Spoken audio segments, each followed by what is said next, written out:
All right.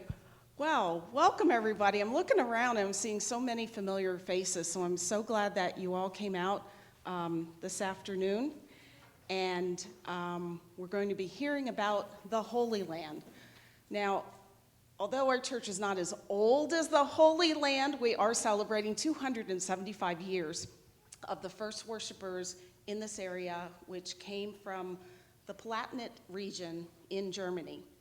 And if you didn't know, the word Weisenberg means White Castle or fortress, and was named for a fortress in a town in Alsace, from where many of the settlers had emigrated. So our anniversary committee is diligently working on a history book, which will be available in the fall, and it will supplement our two previous books, which are available for sale. We're holding some special events, as well as some of our traditional events to raise funds for disaster relief, World Hunger, Family Promise, and the Food Pantry at Low Hill. And before you leave, you can take a list of these events home with you, and it looks something like this. So you shouldn't lose it once you take it home. They are located at the both entrances or exits when you leave. There'll also be a half sheet there that Pastor Brandon put together on information about today, and he has more resources here in case you're interested in reading a little bit more. I'll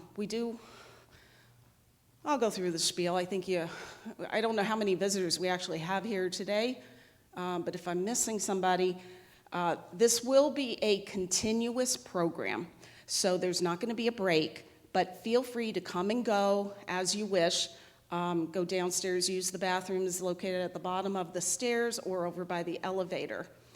And after the presentation, please join us in the social room for some goodies and refreshments, as well as some social time. So, I think most of you know, but I spent time writing this up, so I'm just going to continue.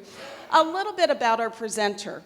Reverend Brandon Heavner is originally from Lincolnton, North Carolina, earned his Bachelor's of Arts in Religious Studies from Lenoir-Rhyne University, and a Master's of Divinity from Lutheran Theological Southern Seminary of Lenoir-Rhyne University.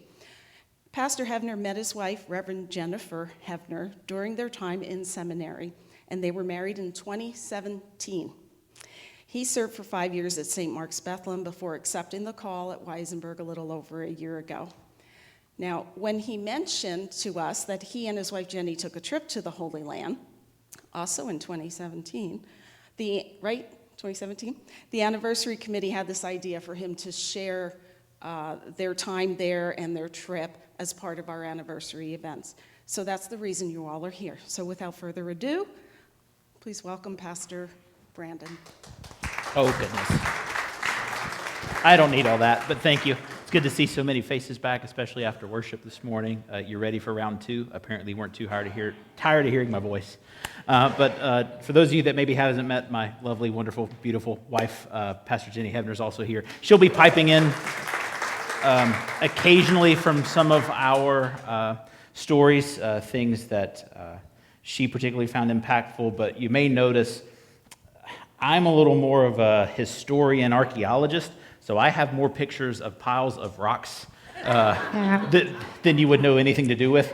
And she's more of the sociologist who wants to know the stories about the people.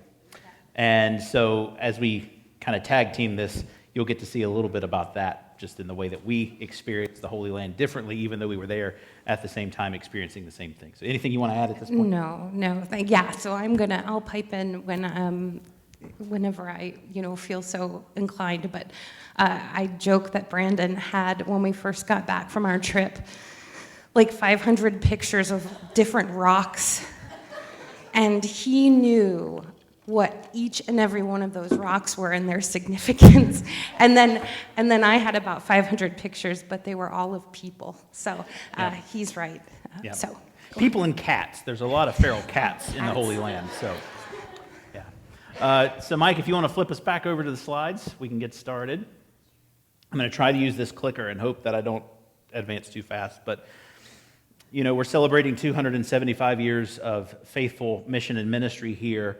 And in that time, our 275th committee has been going through records and telling stories about how things have gone as people of God in this place. And it's the same thing that we do when we look to the words of Scripture and we think about this place where Jesus walked. And so we can't talk about the things that happen in a space and what that space means without talking about the people who were there. And so we'll connect some of this with the biblical narrative. We'll connect this also with the lives of the people who are there presently and some of the history that brought us to this place. I mean, it's no shock to any of us that there is ongoing conflict in that part of the world, especially over the past 6 months or so. And so we're going to hear a little bit about that. One of the biggest questions that I get, at least, and I'm sure my wife gets it as well, is, did you feel safe when you were there, and would you go back? And the answer to both of those, at least for me, is yes. I never felt unsafe in that time, and I would go back today in a heartbeat if funds allowed for it. Just mostly because of the people. You recognize that the stories that we hear and that we see through the words of Scripture, and even the things that we hear on our preferred news outlets, don't really touch on what the people of the land experience day to day, what it means to live in that environment, both as stewards and caretakers of these holy sites, but also as people who at the end of the day want to love and support and provide for their families,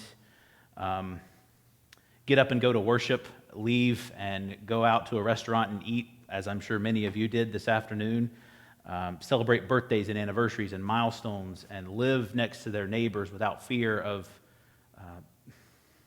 being in danger or blowing up on the way home because of where they live. And so some of the things that we'll share today, we'll touch on some of those things, but primarily, how do you tell the story of a place without telling the story of the people who live there? Each day of this trip, we heard from a different voice. We heard from Jewish American immigrants who had moved to the Israeli settlements in the Palestinian territory, who had set up shops to sell grocery staples and Holy Land souvenirs handcrafted by the residents there. We sat in the homes of local Arab Christians who had experienced relocation and the hardship that comes with that because of governmental disputes. We sat in sanctuaries and listened to Lutheran pastors who were Palestinian Christians telling us of what it meant to care for their flock and to advocate for access to basic human services that we all take for granted. And we listened to Jewish women and activists in the various communes there who are deeply concerned about how the history of conflict in the land has affected its environment, from agricultural use to the constant battle that they're dealing with erosion, especially as thousands and thousands of pilgrims come through the area each and every day. What it means to have access to clean water and to live in a world where all of these things can experience the abundance of life that God provides for us. And so this is a picture of our group. It's a mixture of seminary students and clergy and lay members from the Virginia Synod of the ELCA. Our trip was sponsored and hosted, clicker's not going to work, by the Jerusalem Center for Biblical Studies. One of our seminary professors is a professor of Old Testament and spent half of the year each year in the Holy Land leading these pilgrimage tours, and made a connection through the seminary to offer that as a course offering for students. So you get a nice mixture of participant pilgrims who are there and a nice blend of the things that I really appreciate, right? The history, the theology, the long-standing traditions of the faith, but also what does it mean to live as people in and with the land. And so the Jerusalem Center for Biblical Studies has offices in Jerusalem, but they also have a stateside office in Florida where they curate and organize a lot of these trips. Very similar to how our Ark Encounter trip is being coordinated. A lot of those same kind of group funding opportunities. So as we go through some of these things, things to keep in mind, a lot of these sites are traditional sites, and I'm going to use the word tradition a lot. Tradition means something that's been handed down from one generation to the next, right? And so we can't verify all of the ways and places that these holy sites really were engaged at the time of Jesus. For example, there's a couple places up in Galilee where it's a traditional site where Jesus delivered the Sermon on the Mount, well, we can't pinpoint and say it was actually this mountain, but it is in the general area, and it's meant to commemorate that teaching, what it means for us as followers of Jesus and the like. And so a lot of these sites are things that have been handed down since the earliest days of the churches. This is where it's happened, even though in many ways we can't verify and be sure. The other thing to keep in mind is that over half of these locations are in what we in the West call the West Bank, otherwise known as Palestine. So there are places that are controlled by the Palestinian Authority, and some of them under the nation-state of Israel. And so we're always crossing through some of these security borders that you hear about and think about in the current conflict. Because we were a part of a tour group, the governments have tried to make it really accessible for pilgrims. So because we were traveling by bus, the bus had a fast pass, and we moved through and around those borders pretty easily.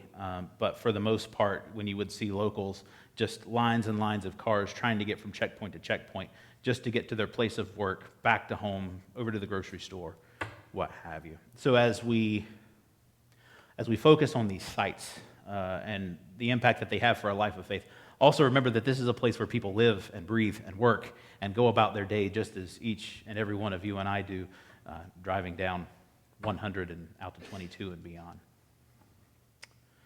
We are going to take a moment and stop every 10 or 15 slides or so to take questions, just so you don't have to hold them all to the end, but we can also kind of move through some of this. So here we go. One of the people that you need to know is Elvis. Elvis was our bus driver. Full of energy and life and a really good sense of humor. He is a Jerusalem native whose family has been living here for generations. His real name is Muhammad. He is a Muslim resident of the Holy Land. And if you can't tell, he really is a big fan of Elvis by the hair and the jacket and the leather boots there on the left. Where we're standing is actually in the West Bank of Jerusalem, and over his shoulder in that right-hand picture is the neighborhood where he and his family live. And so he took us to a site, and we walked around, and he said, yeah, I just live up the hill here. Told us a story about how a lot of his neighbors are Christian and Jewish people, and it's customary in those societies that when you're raising families, your neighbors serve as wet nurses. And so when that happens in that culture and you share that intimate relationship of life with one another, you become adoptive extended families. And so he said, yeah, my mother lives here, and my other mother lives here, and my other mother lives over here, because that's what it means to take a village to raise children. People from different communal backgrounds, people of different worshiping beliefs, all coming together to try to live and love and serve one another in this place that is holy and sacred to so many of us. But to get started with a tour, we actually started out in Bethlehem 1.0 at the Church of the Nativity, and Bethlehem has this area set up as a large public square. It's called Manger Square. And so on the left, you can see kind of the Church of the Nativity there on the left. The big spire kind of behind the Christmas decorations is the Church of the Nativity. The one kind of to the right between the big spire and the Christmas tree is actually a Catholic cathedral, St. Catherine's. Both of these places share a wall with one another. And the Church of the Nativity is under joint control of multiple different Christian traditions, much in the same way that the governments kind of share jurisdiction of some of these sites. So does the church. And so the Eastern Orthodox Church, the Roman Catholic Church, and a couple different subsets lay claim to these holy sites as curators of them over a long period of time. And so in the 1700s, one of the Ottoman sultans, because this was all under the Ottoman Empire's jurisdiction, basically got tired of getting legal disputes from the church, trying to lay claim to one party or another, and said, we're going to solve this issue. You all share control, and if you want to do anything in the site, make upgrades, make changes, it has to be done with the other party's consent. And so notice the date. This is January the 5th. What just happened about 12 days prior? Christmas, right? At least Christmas in Western Christianity, Roman Catholics and Protestants. The Orthodox Christians celebrate Christmas on the 6th. So this is Christmas Eve for half of Christianity. The square is really, really busy. They're trying to set up a soundstage for their morning talk show host to have an on-site broadcast. There's a parade that starts in Jerusalem and ends in this square for Western Christmas on the 25th, Eastern Christmas on the 6th, and Armenian Christmas, which is on the 19th of January. Parades each of those occasions that all of these worshipers come from Jerusalem about 6 miles away, find themselves here in the Church of the Nativity. They enter in for worship at the end of this parade. So it's really big fanfare. But on Christmas Eve, they're trying to get all that set up. And so we're trying to make our way into the space, into the site, to see what's going on, because it's going to be swamped the next day. And this is the door to get in. So if you'll notice, those are grown adults standing in front of the doorway on the left, and it's about to cut off their head. And then on the right, you see the backside and the way that the door is actually meant to be. So story goes that in the Middle Ages, the Church of the Nativity was commissioned by the Emperor Constantine in the year 339. Sometime in the Middle Ages, as these sites were under more and more contest and protest, all kind of things going on as disrepair and fire and other damages happened, and they've gone in to try to improve and renovate the space. One of the people who was a patriarch in the area and in charge of the facility blocked up the wooden door and only left that small little cutout in the bottom. And the reason was because this was such a highly contested space, because so many people were trying to use this area to lay claim to their own authority and power. The head of the church renovation project made the door short, saying that anyone who comes into the presence of the Christ child is going to come with humility. They're going to have to duck and bow to come into this place of worship. And so for the longest time, this was the only entry point into this church. They have made modern access points that are ADA compliant and all that good stuff, but the ADA isn't a thing in Israel, Palestine, but that are handicap accessible. But just to see the scale of some of these places of worship, they're massive. Brings a little bit more to light when we talk today about the disciples marveling at the size of the stones, right? The work and the devotion and the dedication that have gone into some of these places to make them external representations of what we experience God and God's love for us to be. So looking through that doorway, this is the worship space. This is the main sanctuary. What do you notice about that space? There is no seating. For the first, couple thousand years of Christianity, you worship standing, right? You're in the presence of God. And Orthodox Christians, even today, stand in the middle of their worship spaces to offer their praise to the divine. Along the side is some bench-style seating, and that's for the elderly, the infirm, and the pregnant mothers, so that they might have rest as they come to worship. But it's a huge, massive space that was under some renovation when we were there. And so some of our pictures actually had a lot of scaffolding in there. You couldn't see kind of the scope of what's happening in this space.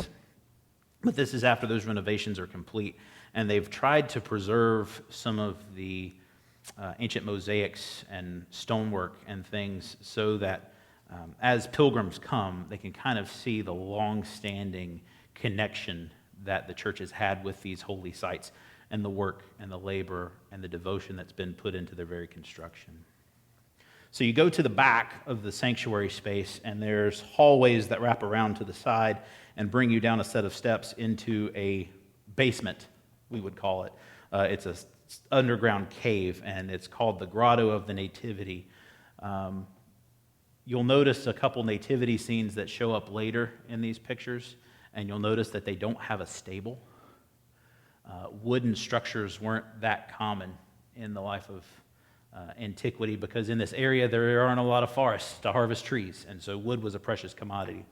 But there are a lot of caves, and so houses, stables as we would call them, places to store your animals, were often caves utilized by the population to keep predators away. And so this is the traditional site of Jesus' birth, a cave adjoining one of the first century houses there that belonged to Joseph's family, where the animals would have been kept. In the back thing that kind of looks like a fireplace is the altar that's there that was used to mark the site that's believed to be where Mary actually delivered the infant Jesus. This is all the space they had, right? It's not that big. It really is kind of a cave. They've decorated it and kind of buttressed it and supported it to keep it from collapsing in. But it's really not the best of conditions that we would hope to bring a new life into the world. But similar to the door getting into the space, the place where the infant Jesus is said to have been laid is kind of blocked off. The full kind of niche in that cave area, adorned with some, expensive fabric and some orbs and candles in the space, kind of marking its sacred connection. And in the floor, I don't know if you can see it because of the shadow, but that kind of 14-point golden star is there marking that traditional site. And the words around the center mass, where it shows through to the original stone floor, says, "Here the Word became flesh." A reminder of John's gospel and how it begins, that in the beginning was the Word, and the Word was with God, and the Word was God. Verses later, "And the Word became flesh and dwelt among us." If I can make my... Nope, it's not going to do it. Sorry. This was one of the places that one of those Palestinian Christian pastors talked about. He's the pastor in Beit Shahor, which is where the shepherd's fields are located, just outside of Bethlehem. And essentially what he said was, I left this place to go to school, to go to seminary, and it was actually the seminary where my wife and I had attended, although a number of years prior. And when I came home, I was struck by the profound sense and realization that I was fortunate enough to be born and live in the place where Jesus walked and was born. These are not just stories from a book that we tell our children. These things are real. They happened. They happened to real people just as much as they continue to happen to us. And so as you journey in this land, don't run in the place where Jesus walked. Live. Experience it for all that it is and all that it has to offer. Because here, in this space, God did something miraculous. Took on all that we are and all that we are not, and lived among us. Any questions at that point? Yeah, Dave. What language would that be in? Latin. Yep. Emery. What city was the Church of the Nativity? Church of the Nativity is in Bethlehem. Yep, it is in Bethlehem 1.0. Not the one 20 miles that way, but yep. It is Bethlehem. Yeah, Glenn. Is there a significance to the 14th man? There is, and that's what I was trying to see. I can't scroll down far enough. It does find it. The 14-pointed star marks the 14 generations that are listed in Matthew's opening gospel. How does it start? Adam beget, Seth beget, all those begets. There are 14 generations listed there. And so it's making that connection with, again, the people, the real people who contributed to the genealogy, the history of Jesus' life. Other questions? Yeah, I didn't see any telephone poles or electric ones. Yeah, hang on. Right from the beginning, there was nothing. Yeah. Yep, there's some wires. Yeah. So everything is modern. It is electrified. They've got some great big orbs hanging from those power lines that are draped across there. Some of those are telecommunication lines. There's a crane in the background where they're doing some renovation to another structure beyond. It'll come back up again later, but so the right-hand picture there from Manger Square, to our back is the entrance to the Church of the Nativity. That's looking out toward the larger square. The big spire that's kind of up in there, anybody want to guess what that is? It is a mosque. So that brings us, any questions there? That was a nice transition, but any other questions? Yeah, there are no prizes. I may have some candy in the jar in the office. Candy. Come see me later. So the next day oh yeah, Helen, go ahead. I just wanted to say I'm surprised that the language was in Latin. Yep, Latin. So remember, Constantine, the emperor of the time, was the Holy Roman Emperor, the Roman Empire. And so as he commissioned that church and all the work, Latin was still the predominant language that the Romans used for its official proclamations. Yep. Yep. Others? Yeah. But did Jesus talk Latin? Jesus would have spoken in Aramaic. Jenny, do you want to tell the story about your family? That's a good transition. Yeah. Yeah, so I have my shamrocks on.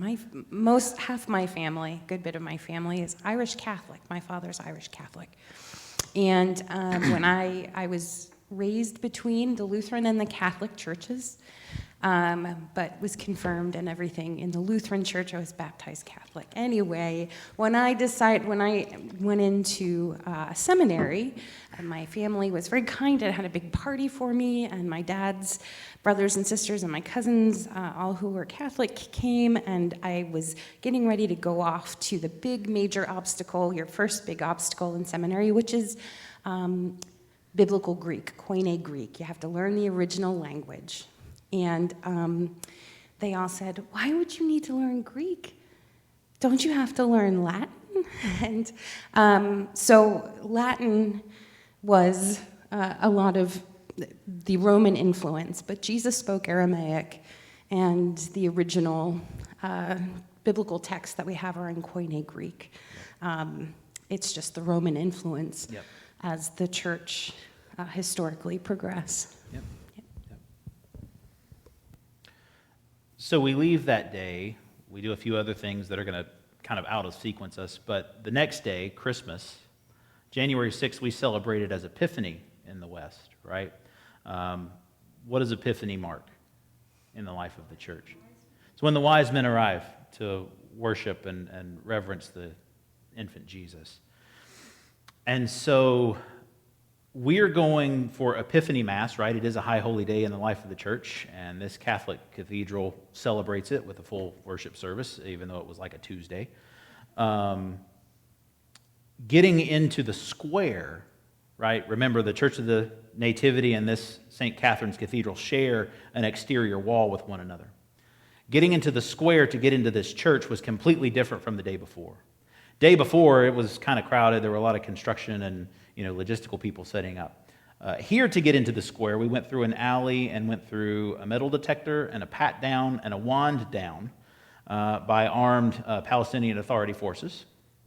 We walked through the crowd up to the entrance to the church, and when we got to the front door of the church, another metal detector, another pat down, another wand down, just to enter into this sanctuary. And so when we get to that space, right, we've all been kind of huddled together and moving along. We got there early so that we could get a good seat. By the time we got into worship, this sanctuary, again, very impressive, was packed. People standing along the side aisles and in the back just to be able to gather for worship. And they came from all over. There were local Bethlehemites. There were pilgrims like us from different other groups. People from all over the world coming to worship this day at this Catholic Mass. And Jenny has a really powerful story that kind of connects to that worship that day. Yeah, so we on the day of Epiphany, we celebrate that Jesus came not just for the Jews, but for all people, right? It celebrates that Christ has come for the Gentiles too. And like I said, I grew up between the Catholic and the Lutheran churches. When I walked into a Catholic church, a Roman Catholic church, I assumed that I would not be able to partake of Holy Communion, of the sacrament, because I was used to going to church with my father and my aunts and uncles and cousins, knowing the priest saying, all baptized Catholics are, confirmed Catholics are permitted to come take communion. So I always knew that I was at church with them, I would have to sit that out. And I continue to do that today. So we, going into this space, we're walking through the streets. There are many Muslims who are protecting these Christian pilgrims who are celebrating Christmas and Epiphany and all this stuff. We go through all these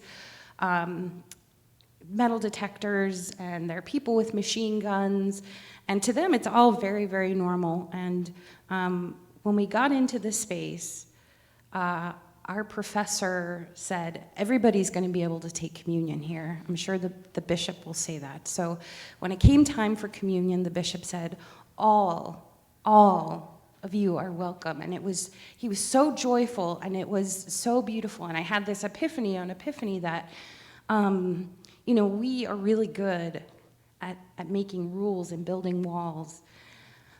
But when you, week to week, go into church wondering, hoping, praying that your fellow Christians have lived through the week, that they're safe, that all of us can come together, everyone is welcome, because when you worry about getting blown up on your way to church, none of that other stuff really matters anymore. It's just a celebration. We're here. We're all here together. And it was incredibly beautiful, and it was an incredibly moving moment for me, because I was just blown away that I was welcome here. So. Yeah.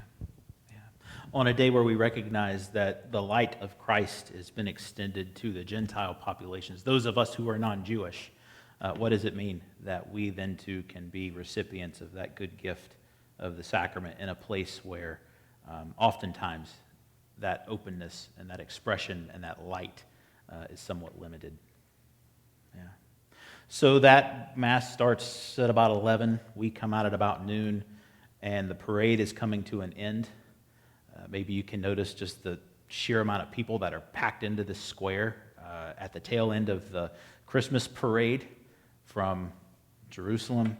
The crucifixes there on the right kind of mark where the patriarchs, the bishops of the Eastern Orthodox Church, are in line, and they're going to move into the Church of the Nativity after this 6-mile parade and have their Christmas Day worship around the noontime hour. The other thing about the noontime hour is that mosque that we noticed lets out its call to prayer for the midday. And so you've got the ruckus from the crowd, you've got all the fanfare from the parade getting ready to go into worship to celebrate the birth of Christ. You have the bells of the Catholic cathedral going off because Epiphany Mass has let out, and we're celebrating the light of Christ going into the world. And this cacophony of noise really just made your heart kind of pound, because it's a lot. It was really loud and really kind of pressurizing in that relatively small space. And again, for the people who live there, this is just normal. People from different faith traditions, even different expressions of the same faith, are coming together to celebrate what God has done for us and to offer ourselves in devotion to God. And so from there, we moved out to the shepherd's field, right? We can't talk about Jesus' birth without talking about the people who first shared that good news with all the town as they moved through. On the left is another one of those caves in that area where the Franciscans, who are kind of over the jurisdiction of that property and that chapel, have built an altar, probably a cave where these first shepherds would have kept their field, their flock in the field from predators and the elements. And on the right, kind of a view of the landscape of that area. This is January, right, in the Holy Land. And so they're in the middle of their wet and or rainy season, but it looks pretty dry. You're just about 9-10 miles south of Jerusalem. It's relatively arid. You can see that there are some places there where grazing might happen, but the hardship of being a group of shepherds leading their flocks from pasture to pasture to pasture to try to provide for the creatures in their care, but also the people who would benefit from the wool and the mutton and what have you. But in each of these sites, wherever we find ourselves, the predominant focus are the chapels, the places of worship, where people still continue to gather to give thanks for the promises of God and to mark what God has done in these spaces week after week after week. So in the Shepherd's Field is this small little chapel, room for probably 75 or so to gather in that space. Beautifully, beautifully adorned and decorated along the top rotunda with these plaster hangings of angels and the Latin, Deo et in terra pax omnibus, peace on earth to all people.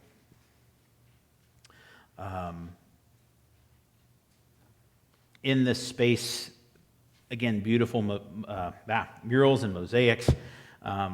This one telling the story of what happened in this shepherd's field. So the angel coming to the shepherds by night, their visitation to the Holy Family on the first Christmas, and then moving on to returning home to their flocks, sharing the good news of what God has done in the birth of Jesus with all the neighborhood.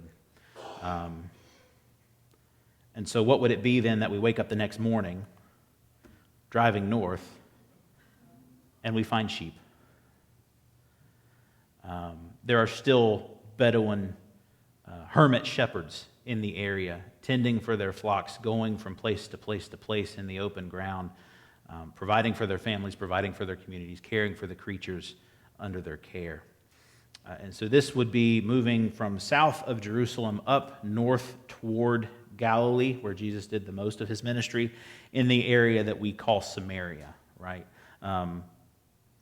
Again, notice the terrain. It's kind of rocky, it's craggy, some bushes that are just fighting for life, and the thought of what it means then to care for these creatures and to lead them from pasture to pasture when it's not like moving around the hills here in New Tripoli. We drove through here and found ourselves in Nazareth at the Basilica of the Annunciation, the place that is believed to be Mary's home, that was then converted to a first century Christian church, a house church, and remained a house church, and then as time went on, a more established separate parish, much like what we experience in churches today.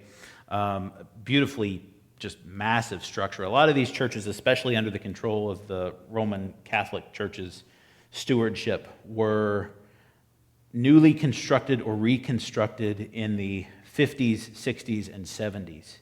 And so some of the construction you can see looks like relatively modern stonework, but they used local natural resources to really kind of capture the sense of where they are and what they do.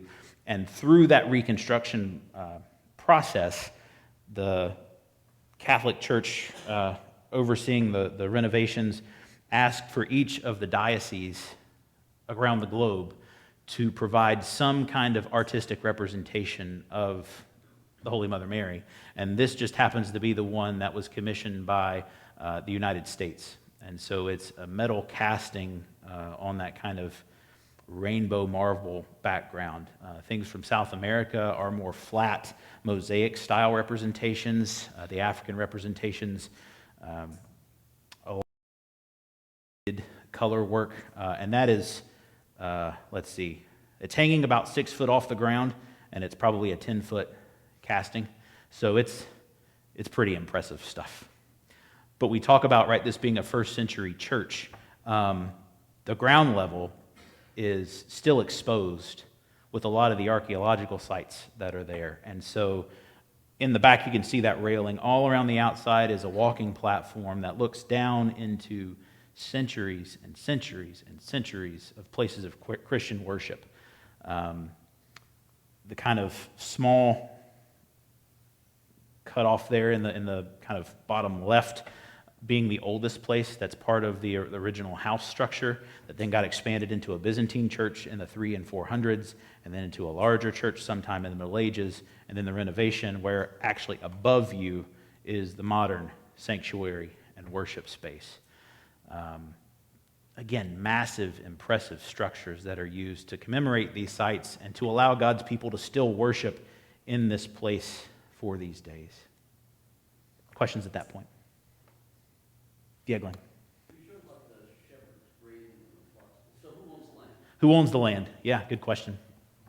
We're not really sure, but part of the provisions that are allowed in that area allow for these Bedouin hermit shepherds to have free access to those fields. So you didn't see a lot of fences for pasture space carved off. You did see places where they have large citrus groves, date farms, and stuff like that that are used for commercial agriculture. But a lot of the private land that's open field space is public space in that regard. And so shepherds that are moving around from place to place to place have access to feed their flocks. And it's part of the culture on one hand, on the other, allowing access to food and water for those creatures in an environment that's relatively hostile, right? How was the food? The food was wonderful. A lot of local stuff, which has been modified over the centuries because of outside influence. So your Ottoman Empire, kind of housed in North Africa, brought in a lot of different ingredients and spices into the area that aren't necessarily local. And then the British Mandate that came in the late into the early 1900s, fish and chips was pretty much on the menu anywhere we went. Yeah. I think I took it out. There was a plate of food somewhere in there, and then I thought, yeah, that's not the most appetizing picture, but it really was good. Yeah, it was. We had fish and chips one day for lunch. A lot of, Greek style, like gyros, pita, hummus. Yeah, there. If you want any recommendations on trying authentic Middle Eastern food in the Lehigh Valley, we are so blessed. We have a lot of places, and Brandon and I have gone We've made to stops to many of them already. And Yeah. we have a favorite. We usually celebrate our wedding anniversary at. Yeah. But the main thing is you sit down at a table and you feel hospitality. Yeah. It's sort of family style. Everyone's sharing, and you take your time, and you're not rushed. And I honestly didn't think Brandon was going to like the food. I tried to get him to eat some like hummus and stuff earlier when we were dating, and I said when we were at the Atlanta airport, okay, there's a pizza or a burger place. You better go eat up because you are going to be hungry when we get back. Right. And well, as it turns out, the food is amazing, and we both fell in love with it. Yeah. So yeah. But because a lot of the places are either kosher or halal, right? You don't mix meat and dairy. So you have your cream and your cheeses with breakfast, but there's no meat. And then your meat dish at lunch or supper means that if you want a cup of coffee with dessert, you either take it black or with the powdered non-dairy stuff. So a real awareness of the cultural dietary needs of all the people who live there, but that also means that they do it really, really, really, really well.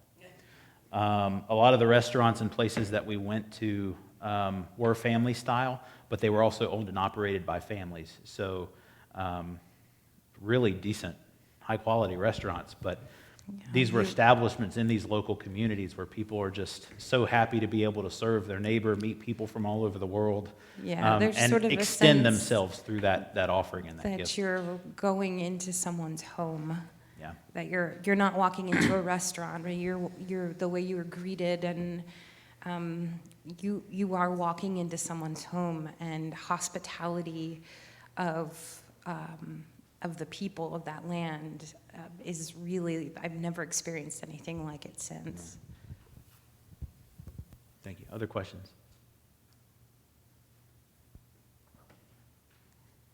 So we're in Nazareth, kind of in the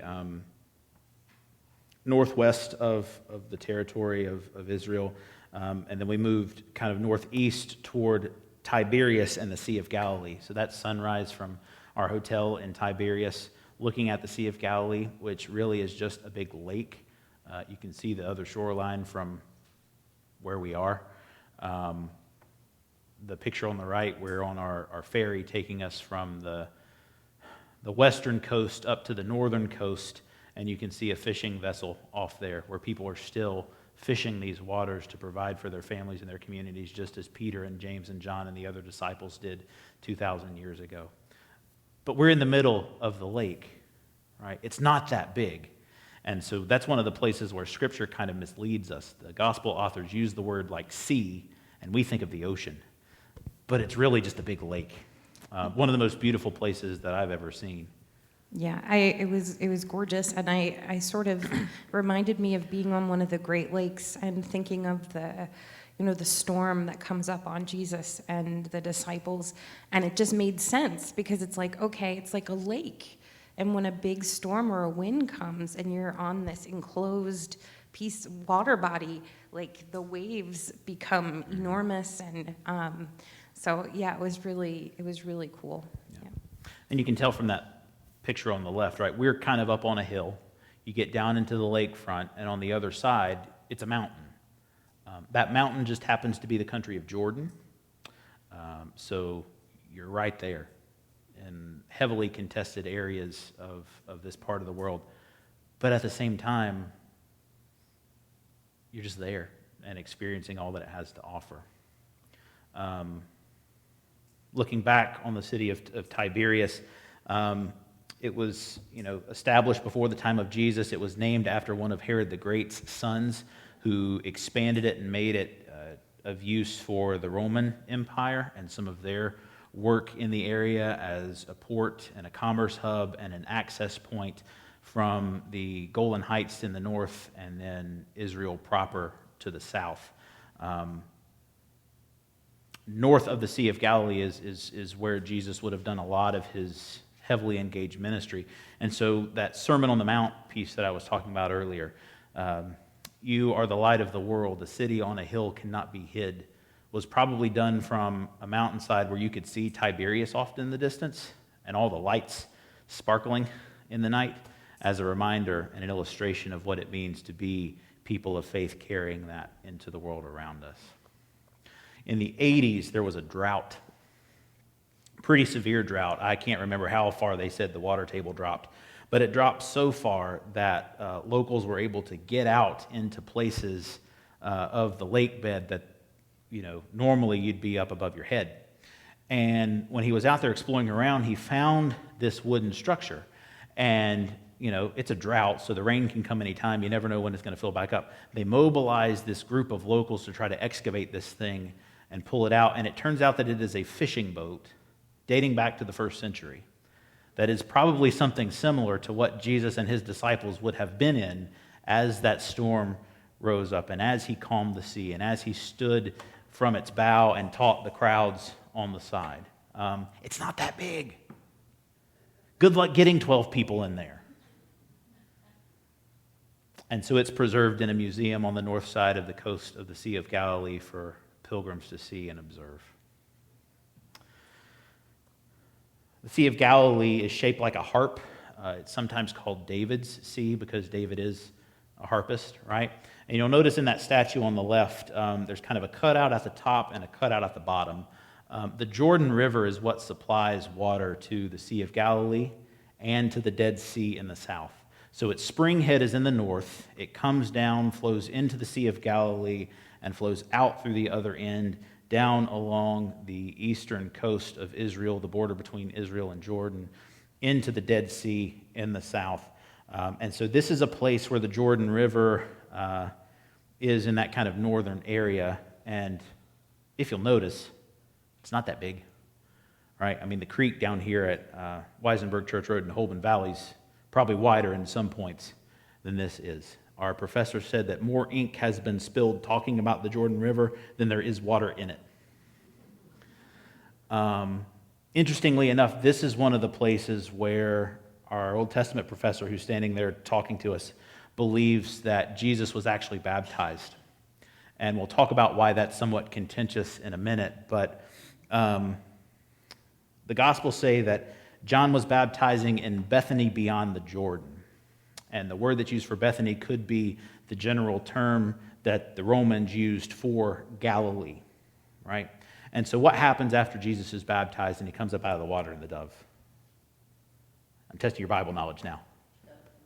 The dove comes down, and then the Spirit drives him into the wilderness where he's tempted for 40 days, right? All right, so John's been in this wilderness baptizing. Jesus has been there fasting. Fasting doesn't necessarily mean without food. It just means limited, right, for prayerful disciplines. What was John eating in the wilderness? Locusts and wild honey. Okay? What do locusts eat? Vegetation, right? Where would you find wild honey? Around vegetation. Yeah, what you got? Oh, you just wanted to say hi. Hi. The thought is that John's in the northern part of the country baptizing and participating in ministry. And that when the Spirit drives Jesus into the wilderness, this is where he is. Because as soon as he comes out, he goes to Bethsaida and Capernaum and starts to call his first disciples. Well, that's along the northern coast of the Sea of Galilee. It doesn't make sense that he would be really far to the south and then decide, I'm going to go up here and I'm going to call disciples. So we'll talk about why that's a little different in a moment. Notice it's not that big. It's more like a creek. It's pretty clear, nice, fresh water, and it's set up as a park, right? A lot of these sites, especially the ones that are outdoors, are a part of the national park system there and are public access for people. I mean, of course, there's a fee, but access for people to come and enjoy a picnic lunch with their family and just enjoy nature and creation in that way. You don't need to see the map. I just talked you through it. But the fountainhead of the Jordan River leads into the Sea of Galilee. That's the body of water up toward the north. Goes through the south of the Sea of Galilee, follows along down, and empties out into the Dead Sea. Large body of water there in the south. There we go. Sorry, too fast. So then we went to Capernaum, and this is another place where, under the care and stewardship of the Franciscan Christians, a worship space has been built in and around these archaeological sites. The stonework underneath that kind of ceiling roof is a first century house where tradition says Peter's mother-in-law lived. We remember that Peter brought Jesus to see his mother-in-law who was ill, and Jesus healed her. And it was a place where in the first century a house church was established and Christian worshipers came to gather. And so that's one of the reasons tradition says this is where Peter and his family lived. And then on the right, the structure off to the side is a synagogue dating back to the first century BC, first century AD. So to think that for hundreds and hundreds of years, Jewish faithful and Christian faithful are worshiping together no more than, Marvin, we found that my distances are off. What would you say that is? 100 feet? Yeah? 200 feet maybe? I don't know. You see? Right, that close to one another as families, as people who know and care for one another living in the same village, and that everything turned out okay for all the ways that we see conflict and division rise up, especially around our beliefs. These are just people living and worshiping and trying to make a living of their lives. Upstairs is the sanctuary. You know, how pitiful it is that you look outside the window on a nice clear day. This was a foggy one, but on a nice clear day, and you see the shore of the Sea of Galilee and the beautiful landscape there on the lake, and a nice big bronze statue of Peter, the fisherman, holding the keys to the kingdom, a shepherd's crook, right, in his office as a bishop, and a little fish there at his foot. Beautiful, beautiful space. In the center there of that worship space, it's a glass platform that looks down into that first century house church and the place that's believed to be Peter's mother-in-law's home. So a lot of these places were really intentionally designed to not overstep the history of what had happened there. They incorporated some of these sites into the modern worshiping elements. At the top of one of those mountains is a chapel for the Mount of the Beatitudes, and you look across the lake and you can really see the mountain range off in the distance, pretty well the whole border of what the Sea of Galilee looks like. It's not that big of a lake. It was really kind of windy that day, but notice how the terrain has shifted. In this area, there's a lot of nice, lush green vegetation off and about. There are some agricultural sites where the citrus farms and the date farms and some of those places are. We had gathered there for worship that day. We visited around the chapel, which was actually one of the places where John Paul II visited in one of his pilgrimages to the Holy Land. It's under the care of, I don't think they're Franciscans, but a group of nuns who have their convent there on the top of the mountain, and so they curate and care for the space for pilgrims who come by. Just a really, really beautiful spot, and I think if there was ever a place to camp, it's there. Just beautiful, beautiful area. But at the base of the hill is another chapel, really remembering that we commemorate a lot of these stories in the life of Jesus' ministry, not knowing exactly where they happened. And this church is the Church of the Multiplications, a reminder of the story where Jesus took fish and bread, blessed them, gave them to the disciples, and multiplied them for the 5,000 to eat and be fed. This is one of the oldest active, continuously worshipped in facilities in this part of Galilee. The mosaic there on the floor, 1-inch tiles, all hand-laid to depict all the splendor of God's creation, everything down from insects up to the geese and the swans and the birds that you see there on the right. Just really, really intricately beautiful structure. And up in the altar space at the base of it is one of the oldest, most popular Christian mosaics out there, image of the 2 fish and the 5 loaves. I'm sure you may have seen that reprinted in a lot of different areas and ways. That is where that image, that print, comes from. So remember I said the traditional site, or the suspected site from one of our professors about Jesus' baptism up north. We went south and found ourselves along the side of the Jordan between the Sea of Galilee and the Dead Sea, and you'll notice the geography's changed again, very arid. That on the right is an Orthodox church, and on the left a warning sign that says keep out active landmines. Back in the 60s during some of the conflict, this area kind of midway between Sea of Galilee and the Dead Sea was a contested space between Israel and Jordan. And so there are still active landmines buried out there beyond the fences. The church there on the right had been bombed out during some of the raids at that time. And they've cleared out enough of the road for pilgrims to be able to get through to this place, the traditional site of Jesus' baptism. Notice that it's quite different in the water quality there. Beautifully built structure, built like kind of a welcome center like you'd find off of 78 traveling up and down the highway. Pilgrims there from all over the world. I think we had some from either Vietnam or Korea there. There were Russian pilgrims, all of them buying those white garments, some of them going into the water to be baptized, and some of them to remember their baptism. We did not get in the water because it was January and it was cold, but we did come down and have a worship service and a prayer service in that space. You're looking at an active Orthodox church across the river on the left there, and again, that is the country of Jordan. And so on the right hand, you'll see that set of buoys kind of there. That is not just don't go beyond this point unless you want to sink in the water. That is an international border. Don't cross it. And so on our side, right, you've got all these different pilgrims who are gathered there to celebrate and mark the site of Jesus' baptism. On the other side, for about 20 minutes we were there was no one on the other riverbank until this man and his pastor came walking down the side with a Jordanian guard. And you kind of heard on our side of the bank the murmuring and the chatter kind of stopped and went down. And this pastor took her parishioner down into the water and baptized him, and we all cheered, right? Another child has been welcomed into the promise of God, and that border didn't seem so important anymore, again, because God's gifts and God's promises are present for us in that space. Again, not very clear water, but also not very big. I mentioned the Jordanian guard on the other side of the riverbank.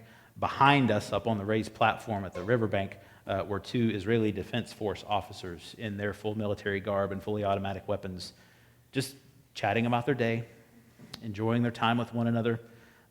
We assumed one was hitting on the other. We didn't really know, but Yeah, not older than 21 years old. Military service is mandated in Israel for all people, different age groups for different genders, but military service is mandated, and so they're just there enjoying their time out in the sunshine, watching all of us pilgrims remember our baptism. And I think in terms of what that made me feel in this space was less a sense of danger and more a sense of confusion. Right? You're in this holy space where we're trying to mark what God has done through the life of Jesus. And this thing, this tension, this knowledge that there is global, long-standing historical conflict happening in that area is just right there. And so it really kind of throws you out of the moment in a way. Really had to focus to try to remember my baptism and to recognize that this is a place where throughout the biblical witness, God's people have lived and worked and served. And for all the ways that we celebrate the peace of God come into the world, that peace is not yet realized in many ways. Questions?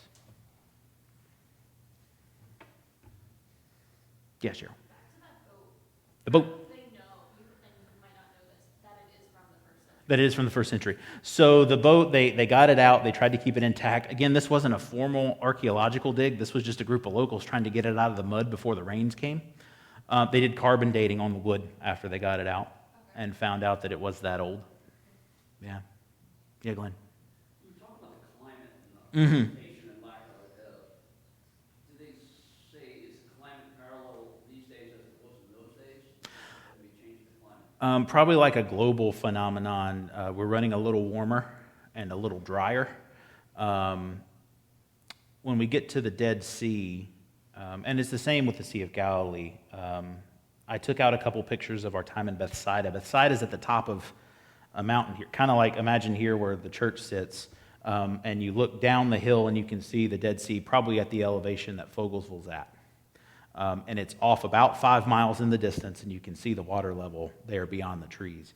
They're saying that 2,000 years ago in the time of Jesus, the water level would have been from here to the cemetery, away from the village. But 2,000 years of climate change, earthquake, irrigation, and the like, you're talking about hundreds of feet of difference, potentially. The Dead Sea is the same way. Our professor was telling me about the rate of evaporation that's happening down there, and you can see, kind of like, the Grand Canyon, it's got those striations where all the different glacial movements have been, and you can see the different colors of the rock formations and the deposits. You can see the same thing on the mountains beyond the Dead Sea, because the way the salt deposits have been left, the water table's just going down so much, and they're saying that within, what did he say, like 100 years, 200 years, within that amount of time, there may not be a Dead Sea anymore because it's evaporating at such a rapid rate. And a lot of that, also has to do with modern irrigation.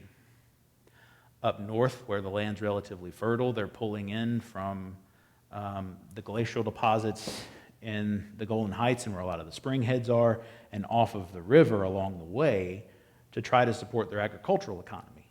Well, what does that mean for the people at the end of the river? No water. Controlled by the Israeli government. Yep. But then again, that conflict all along the banks of the River Jordan are the places where we call the West Bank.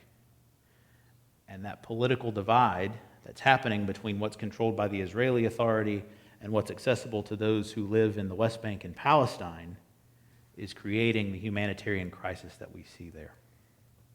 So it is controlled. The question is it controlled well? Other questions?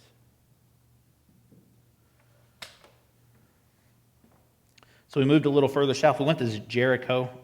Jericho's just a bunch of pile of rocks, as I'm told. If you're interested about that, I can tell you later. We did have a really nice lunch They there. also had a camel. Yeah, they did have a camel. They'd have a camel. We were told not to ride the camel. You could pay to take a camel ride, but We were told we didn't have time, don't form a line and ride the camel, but a couple of our classmates decided they couldn't pass it up. But there is one of those national parks toward the south, just a little bit north of the Dead Sea, called En-Gedi. En-Gedi is a really beautiful place, kind of outside of the desert. It's a small oasis. There's a waterfall up in the back of that, so 2-mile hike up the top of the hill in the mountain there to get to the waterfall, and there's a couple passages of scripture where this location's referenced. En-Gedi means spring of the young goat, and so that picture on the left is an ibex. They live in free range in that area, really beautiful creatures, and on the right is a coney. It looks like a little gopher up there in the tree.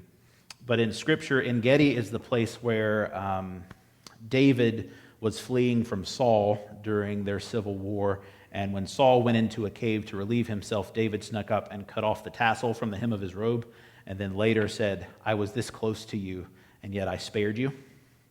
In the Song of Songs, when the author, Song of Songs is a love story, the author describes that his lover's hair smells as fresh as the falls of En-Gedi. And in Ezekiel chapter 37, the prophet's describing God's vision for the end times of Israel, and says that the waters that God would use to nourish creation will flow from Galilee in the north to En-Gedi in the south, that there will be enough resource and abundance and access for all of God's people from one end of the land to the other. Again, really kind of barren, but there's beauty in the desert, right? I mean, why do so many people travel to New Mexico and Arizona and some of those places? It's kind of warm now that we've moved a little bit south, but the wind made it a little cold. But when you get to the top, there's this beautiful little waterfall, a lot of nice vegetation, and a place where you could see that someone like David, trying to flee from Saul and protect himself, would find some rest and some respite here in this place. Again, this is not too far from the Dead Sea. The Jordan River empties out into the Dead Sea, and you can see again the mountain range off kind of in the back. That is Jordan as well on the other side there.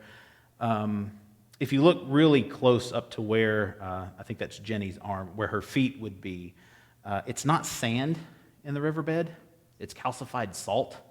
And so to get out into the Dead Sea, you need to be wearing shoes, otherwise you're going to cut the bottom of your feet all to pieces. It's a place that, I don't know how many they said, there's at least 20 different spas dotted all around the coast of the Dead Sea because of the high salt content of the water and what that does for the air. We know that, like ocean air, it makes you feel better, opens up your breath a little bit. Some of the healing properties that salt and saline provide for us. The Dead Sea is like 10 or 15 times saltier than the ocean, and so when you get in the water, don't get it in your mouth, otherwise you're going to get sick really, really quickly. And it also has such a high salt content that when you walk in, they tell you go up about to your knees or your thighs, and don't try to swim. Just sit down like you were sitting in a chair. And when you get to about here, your legs kick out from under you, and you start floating because the water is so dense with a high salt content. And so we were told, don't go out like you would swimming in the ocean pretty far, not only for the current, but because it's hard to swim against that kind of a dense water content. And so they won't be able to get you back. But it was really kind of fun. The water was cool, but it was still refreshing and nice to be in there. The Dead Sea also just happens to be the place where my wife and I got engaged. So yeah, it was wonderful. It was nice. I don't get many surprises in, but I got that one, so I will celebrate it. There's a unique beauty there, but then the scenery's good too. So, I know. And my hair looks like so. We got to stay at a kibbutz, which is kind of like a commune. Yep. Up in En-Gedi, overlooking the Dead Sea, and they have a spa there. And we had free time, so in the morning I booked a spa package, and Brandon met me afterwards and was like, "Do you want to go for a walk?" And I had like all this lotion in my hair. I just had like a wonderful massage, and I was like, "Okay." And yes, we got engaged there, overlooking the Dead Sea, which was a big surprise. Yeah. How big is that? How big is the sea? So about twice the size of the Sea of Galilee. I don't have measurements, but remember that one kind of shot you could see the whole Sea of Galilee from kind of border to border, and where it funneled back down into the Jordan River heading south? It's about twice that size. So I think from south to north, if you were trying to drive along the road that follows it up the side of the lake, 45 minutes, hour of a drive, maybe. Other questions? Is Beirut close to there? Beirut? So Beirut, Lebanon's going to be, I think, now you're testing my geography, Doris. So up in Galilee where we were, farther north. My brother was there in '58 when Yeah. the crisis was. Yep. Yep. Yeah. Yeah. My home congregation, daughter of the congregation in the mid-20s, was serving as a missionary for the Lutheran Board of Missions.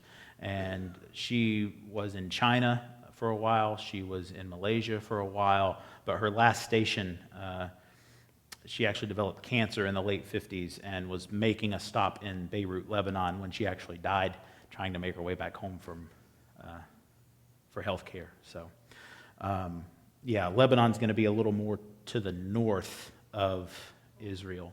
Because I know it was all desert, he said it was. Yep. Yeah. Other questions? Everybody still awake? We said keep awake this morning. Yeah. You want to pipe in there somewhere? I just wanted to give you a time check. I saw a time check. Hey, they know to hang with me. Here we go. Another place there. So outside of the Dead Sea is Masada, and on the left is kind of a model of that area. Masada is King Herod the Great's winter palace. So when things got too cold, about 45, 50 miles north in the Bethlehem area, he traveled south into the Dead Sea and enjoyed all the comforts that it had to offer, and built himself a temple complex up on top of a mesa. And so you can see kind of from the model there, the mountain range off in the back, the mesa, that far right wing is where he built this pretty impressive complex just for himself and his family and all the things. Herod was a guy that really enjoyed his palatial complexes. Seems from history he had a complex, but that's a different story. This is the site where in the 60s and 70s AD, the Jewish revolt that was happening against the occupying Roman Empire met its end. The Romans had kind of chased them south out of Jerusalem into this area, and they had holed up in Masada on top of the mesa. Really, really treacherous, even then, hiking path to get up to the top that they were able to block off. The Romans had surrounded them at the bottom, and they were up there for about 6 months with enough food stores because of the way that Herod had built the structure and what they were able to stockpile for themselves, trying to keep the Romans at bay. And during that time, you can see down from the top of the mesa that little diamond formation at the bottom. It really isn't that little. That's a remnant of the Roman legions that were camped there 2,000 years ago, trying to wait out and assault the compound to root out the Jewish revolt. But you can see the Dead Sea off in the distance. They had cisterns up at the top where they would collect water. All the different ways and places that this group of revolters were trying to continue to push back against the oppression that the Roman Empire was levying against the people. Another one of those diamond features, kind of see a little bit better the scope of that on the left. In the center are the storehouses. So you can imagine these places built up with a ceiling and a roof full of all the grain stuff and food that this collection of people would have needed to survive. And on the right, looking off kind of the north point of that mesa, that round structure is Herod's living room.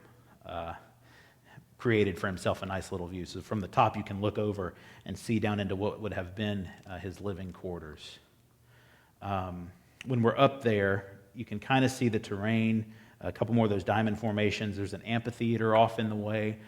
Throughout our trip, we were following a group of Jewish teenagers who were in the area from all over the world doing something that the Israeli government calls a taglit, or a birthright program.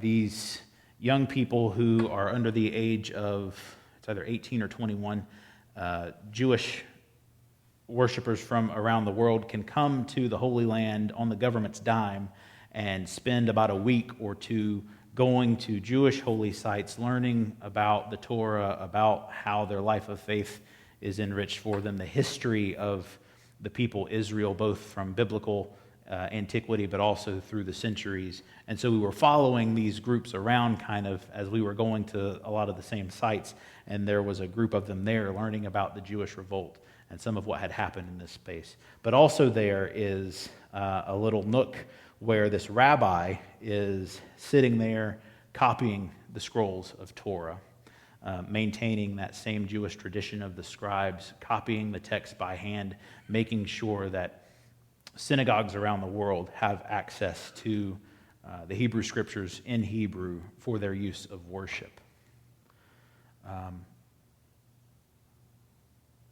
Again, piles of rocks. That ridge off to the right, which has a side view of the one on the left, is not a natural formation. During the 6 months that the Romans were there trying to lay siege to the compound, they were building this ramp, trying to get up to the side of a mesa with their siege equipment to make assault and execute the people. And that pile of rocks are some of the pieces of ammunition that they use in their catapults to get up to the top of the hill. And so the warfare and the conflict even then is still there. Those of you who know the story of the Jewish revolt, when they found that the Romans were closing in and they wouldn't be able to persevere, the leader of the movement instructed all who were gathered there to cast lots. And we also hear in Scripture how people, the Roman soldiers, cast lots for Jesus' cloak. And the way they did that was they took broken pieces of pottery and wrote their names on them and basically drew them out of a hat. In this instance, the 10 names that were chosen out of the hat were instructed to kill all the members of the revolt so that they could die in freedom rather than serve as slaves under the Romans who would have captured them. And the last person was instructed to kill themselves as a way of preserving their freedom. But how do we know this? We know this because a woman hid with 5 children in one of these cisterns. And when the Romans finally made it up onto the top of the complex the next day, they were found and they relayed the story of what had happened to everyone else. And so you can see how deep this was, how impressive these structures were, and just the amount of time and effort and ingenuity goes into some of these places that we take for granted because of our modern conveniences. Qumran's not too far from there. Qumran's the place where the Dead Sea Scrolls were found back in 1947, 1948. Set up as a museum with replicas of some of the pottery. The story goes that there was a shepherd boy who was trying to find a lost sheep, and he threw a stone into a cave to try to scare it out and see if it would bleat at him so he could go in and get it. And instead of hearing a bleat from a sheep, he heard pottery crashing, and when he went in to inspect, found these immaculate scrolls that were written and preserved from 1900 or so years earlier because of carbon dating, that were pristine replicas of the Old Testament scriptures. And they were written by this community at Qumran, who were a group of Jewish worshipers who believed in removing themselves from secular society. They lived as a commune, and part of their work was to copy the text of Scripture for future preservation. All of these little holes dotting this mountainside are caves, and they found like 60 or more caves in this area after the 1948 discovery where these pottery vases stuffed with scrolls and other things were housed and preserved by the desert air and the salt air from that community. Part of the workings there, part of their ritual was to ritually wash themselves in a mikvah, a big baptismal font. And so the one on the left you see there's two sets of steps that kind of meet and go down into the mikvah itself. And it was this symbolic recognition that you walk down one side and you wash and you walk out the other, symbolizing that you are made a new person, a new creation in that ritual washing, which is part of where our understanding of baptism comes from, this ancient Jewish practice of ritual washing. Another cistern, all that fun stuff. We're going to move right along here. Some of the caves. Yeah. Questions? I know the time. We're coming down the home stretch, I promise.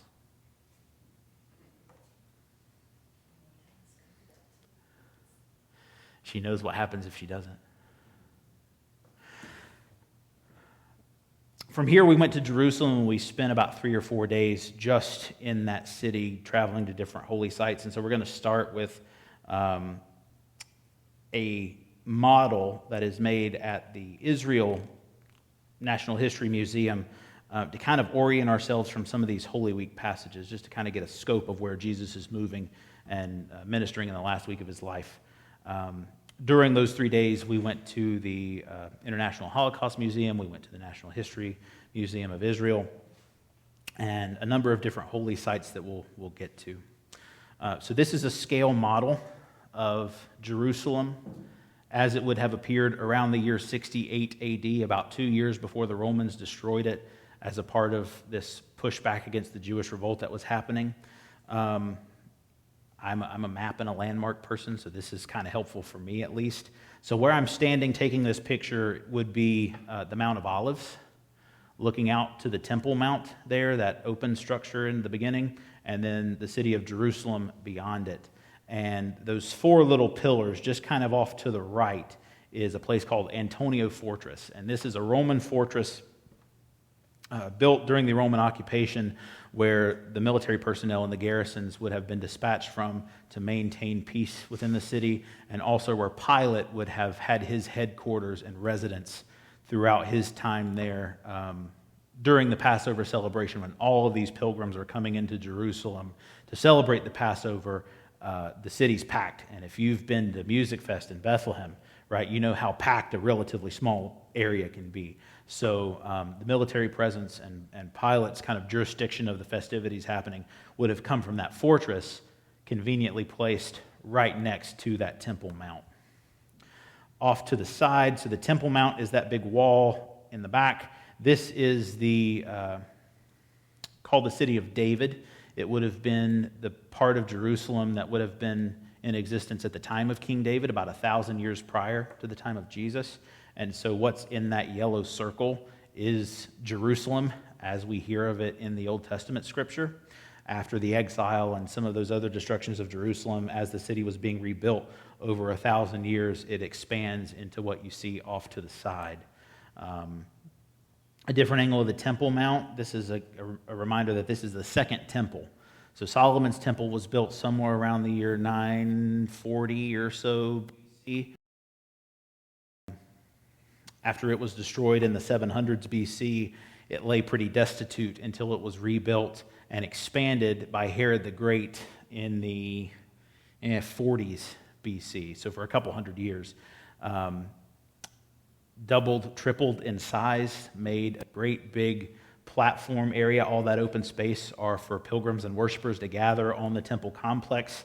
The kind of black-roofed area is connecting to that Antonia Fortress area, and it's called Solomon's Portico, or the Court of the Gentiles in Scripture. And because this Temple Mount, even in the time of Jesus, was restricted to Jewish access only, they added this addition on so that Gentile pilgrims and the Roman authority could come and, micromanage what's going on in the space, but also not overstep the religious practice and incite revolt from some of that. A little better picture of the Temple Mount. Again, expanded in size from the time of Solomon to the time of Herod. Herod had a complex, and he expanded a lot of different palatial structures to try to ingratiate himself to the people. The Temple Mount off to the left, this little spire is believed to be Caiaphas' house. Caiaphas was the high priest at the time of Jesus' crucifixion and burial.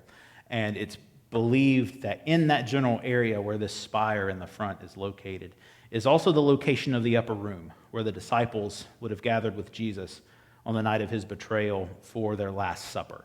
And so, again, you're not really far off from the temple complex, and looking ahead beyond would be where the Mount of Olives is.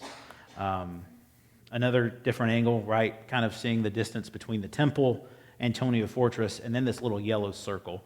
It doesn't look like much, but does anybody want to guess what that is? We call that Golgotha, or the place of the skull. All the buildings in the foreground would have been added after the time of Jesus. Around the year 30, when Jesus is living and experiencing his crucifixion, that wall is the exterior of the city. And so when Jesus was taken outside of the city to Golgotha, the place of the skull, for his crucifixion, that's the location that we're talking about. And so it's a grouping of volcanic rocks. This part of Jerusalem was a big limestone quarry. A lot of the structures there are made out of limestone. And, limestone's relatively easy to mine and mill. Volcanic rock, not so much. So you have all this white, beautiful limestone. At the center of it, a black, hard, almost impenetrable piece of garbage. And so it was called the place of the skull, not only because that's where the Romans liked to take prisoners for crucifixion, right, a place of death, but also because you have this stark contrast between all the white limestone and what that volcanic rock looks like. And just a different angle there. Again, that wall being the exterior of the city and everything in the foreground added in the 30 years after Jesus' crucifixion. So Jerusalem even still was a budding, booming city, even in the time of Jesus. So we take us now to the site, right? And this is part of the location of the Temple Mount. Off in the distance is the Mount of Olives, and to the left is the Middle Age wall that kind of borders the Temple Mount. Remember, the temple was destroyed in 70, so 1,000 years or so later, the Crusaders built that up so that it could be reused as a place of worship. And then in the exchange of property through the various crusades, it finally fell under Muslim control and power, and a mosque was built on top of the site where the temple itself stood. This is Al-Aqsa Mosque, one of the most prominent pilgrimage sites for Muslim faithful. It's the fourth most important site in the Muslim religion. Outside of the mosque is a ritual bath where worshipers would come and turn on a little faucet and wash their feet before they walked barefoot into the mosque for their time of worship. Again, that is the fourth most holiest site in all of Islam, because it's right next to the Dome of the Rock, right? I'm sure we've all seen pictures of Jerusalem and this bright golden domed building at the top of the Temple Mount. This location is important for all three branches of Abrahamic faith traditions: Jews, Christians, and Muslims. This is where tradition says Abraham brought Isaac and bound him and placed him on an altar, because God said, "Offer to me your son," in Genesis 22. And an angel of the Lord stayed his hand and instead provided a ram. This is also the place where Jesus, came and taught and worshiped and ministered to people in that area, and it's also relatively close to the place of his ascension, right? This is the place where Jesus taught and faced opposition in the last week of his life, and where those who were in charge of the temple complex plotted to kill him. And for Muslims, this is the place where Muhammad received a declaration from the Lord to go to this place, hear and receive the teachings of God, and receive from heaven the writings that are known as the Quran today. And so this shrine that is the Dome of the Rock Muslim place of devotion and worship marks that site where Muhammad came and received his vision from the Lord. Again, notice the intricate detail along the outside of the exterior. 12-inch tile work all along the exterior of this structure. On that right picture, all the lines and stuff, that's Arabic, right? Quoting text from the Quran. Muslims take the commandment not to make a graven image, which is in their belief system, very, very seriously. And so they don't even make depictions of animals. They will use tile work and other artistic mediums to show floral patterns and things that are found in nature and words, text from their holy writings. And so just a massive, impressive structure where Christian and Jewish and Muslim pilgrims were all on top of that site, reverencing it and soaking it in from their own tradition and their own background. The complex on top of the Temple Mount's pretty massive. I mean, just behind where I took that last picture is a small grove of olive trees planted up there. Just the impressive scale of what's happening in this space. Curated by the people who steward that area.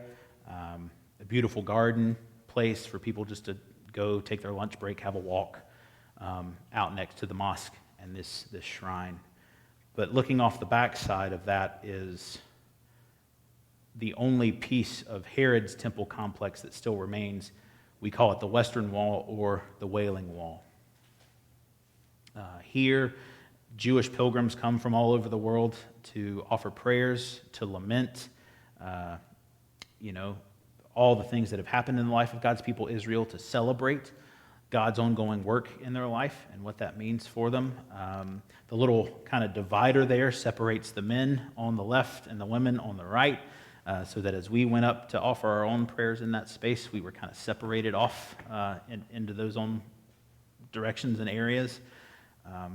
Again, just a massive space where, especially on the Sabbath, right, Friday nights, that entire pavilion plaza area is packed with people coming to worship and to pray and to offer their gifts to God. While we were there were Jewish men there praying, a couple armed military guards there making sure that pilgrims were safe, and a great big mezuzah. So mezuzahs are things that Jewish faithful take and they mount on their door frames as a reminder of Deuteronomy 6. Remember the Lord your God, the Lord is one. You shall love the Lord your God with all your heart, soul, and mind. Write these on your doorposts and on your lintels, bind them to your arm and to your forehead. In keeping with that commandment, the archway getting into the Temple Mount has a mezuzah that's about 4 feet tall, bolted into the wall. How marvelous are these stones and their buildings, right? It's massive. It's massive. And yet, thanks to my lovely wife, a picture of some Jewish schoolboys who are on their winter break, sitting around, sharing a sandwich and a Coke, talking about who knows what, and just enjoying a beautiful sunny day, because it had been overcast the previous few days.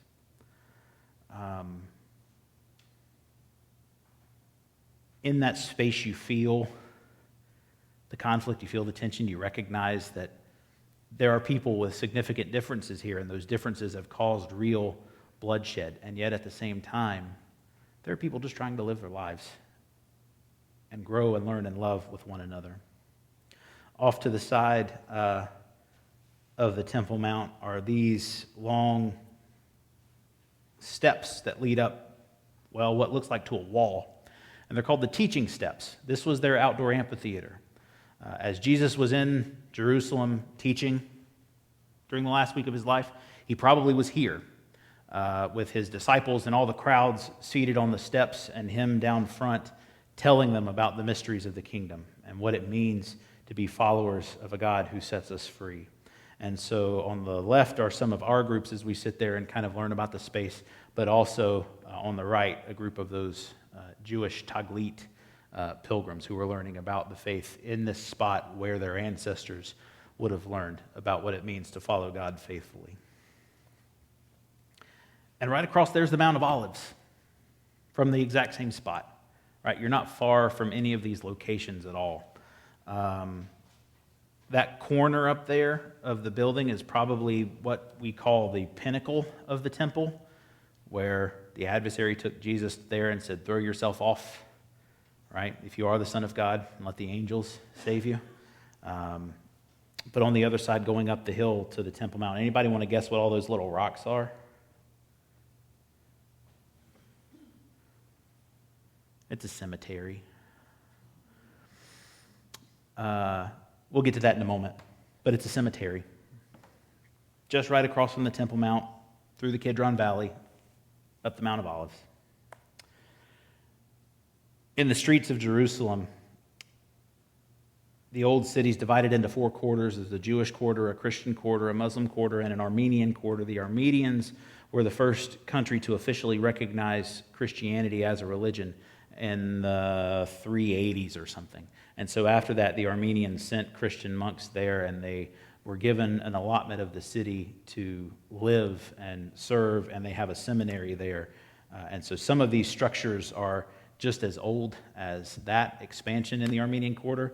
And many of you may know Kentucky Fried Chicken. They also have Arab Fried Chicken, which is a wonderful little local restaurant there that we did not have time to stop at. The hummus was too good. We're not sure what they had there. Here's that Antonia fortress, right? Part of that still exists, where Pilate would have been, staying during his time in Jerusalem, where Jesus would have come before him at the ushering of the high priests and the scribes and the Pharisees during his trial by night, part of the entryway into that fortress. How am I?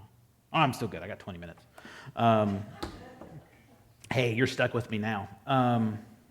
Part of that old city, remember we showed that side shot of the model and the ancient city of David that was David's Jerusalem. Underneath that is this long pathway to a cistern where they would have gotten fresh water collected underground. It's called Hezekiah's Tunnel because Hezekiah was the king over Judah who commissioned this tunnel being built so that they could get to a cistern. And, about 200 years after Hezekiah's death, this cistern was really important in the life of Israel as the Babylonians were laying siege to the city. They didn't know about this cistern, and so it provided access to clean water for the city that was holed up inside of its walls during the 2.5 year siege. It's still open now. You can actually walk all the way through this tunnel. You had water up. As soon as you got in, it was up about mid-calf, but for the most part, it was down around our ankles, halfway to your knees. That image on the right kind of shows the water depth, and on the left, that yellow line through the rock kind of shows how it goes. It's about, I couldn't remember, it's about, 2 miles through there? What do you think? And it was tight. There were places where I had to go sideways because I'm not the smallest person in the world, and you definitely had to kind of walk hunched over for a large portion of it. I never knew I was claustrophobic until this moment. Yeah. 2 miles. Yeah. Crouched down like that. I was like, oh my God. Yeah, it was an interesting hike for sure. My wife found out she was claustrophobic, and we don't go in places like that anymore. But again, this place provided refuge and resource for those citizens of Jerusalem, 2,700 years ago, as the Babylonians laid siege and threatened to carry them off into exile. But at the end of it is this pool that is called the Pool of Siloam.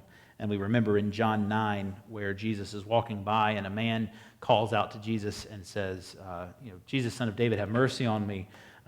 All of these people are coming to this pool and trying to seek healing because the belief is that the angels would stir up the water. And as the water moves, if you get into the pool, you'll be healed by that angelic movement. And this man, crippled from birth, says, no one will place me in the pool. They all crowd into this space before I can get there. And Jesus says to him, take up your mat and walk. This is at the base of that tunnel system. And so a reminder that as we as Pilgrims, as we as followers of Jesus carry on our mission and our ministry, what does it mean to care for those who are most in need and have no one to help them into that space? All right. Questions before we get into Holy Week, because I know this is what you're all really here for. Coming down the home stretch.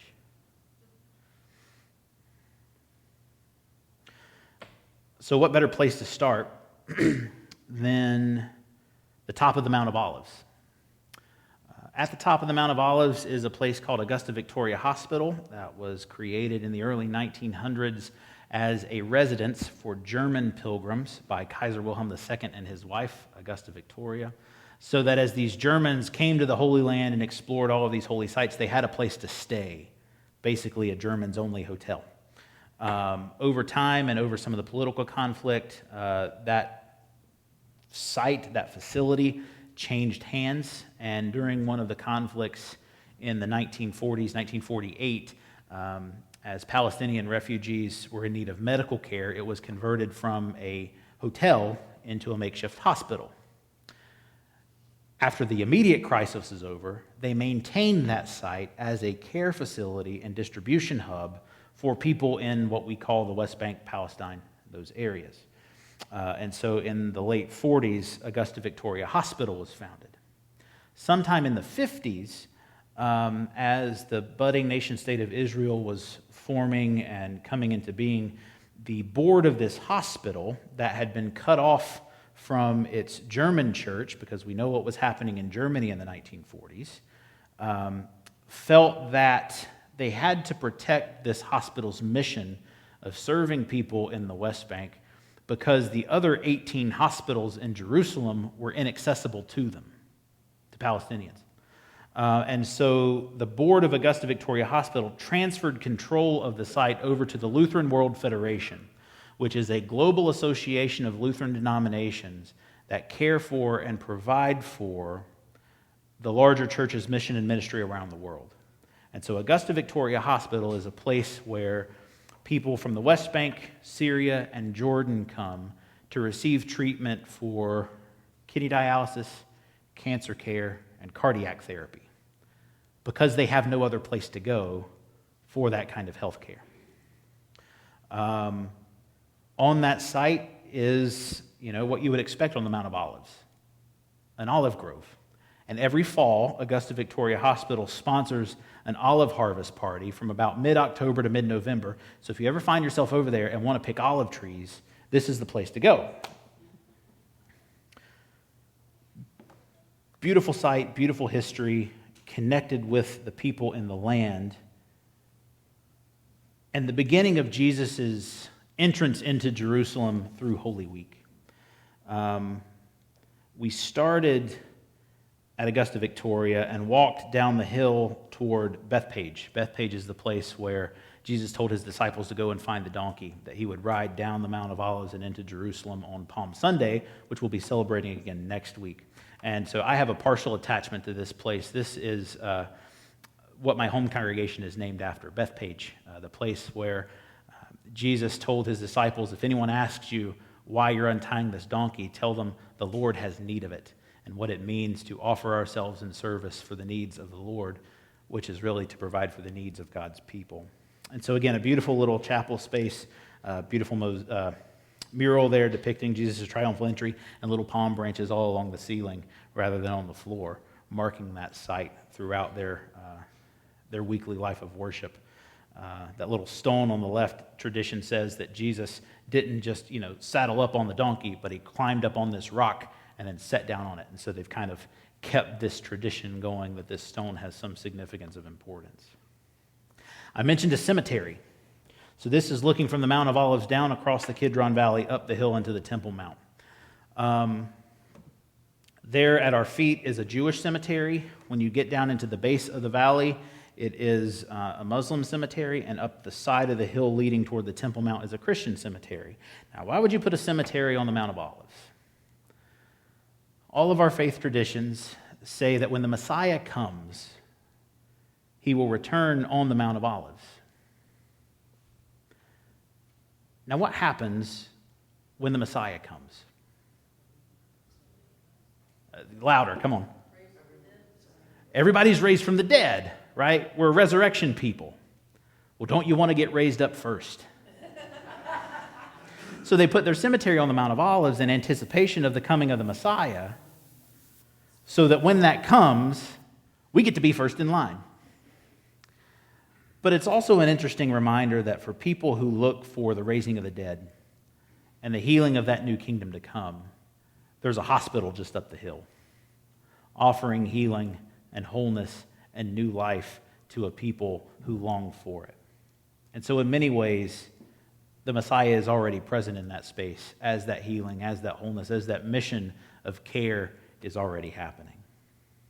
So we walk through the cemetery, we come down, there's chapels all over the place commemorating the different teachings that Jesus offers along the way. This little chapel, place where the Lord wept.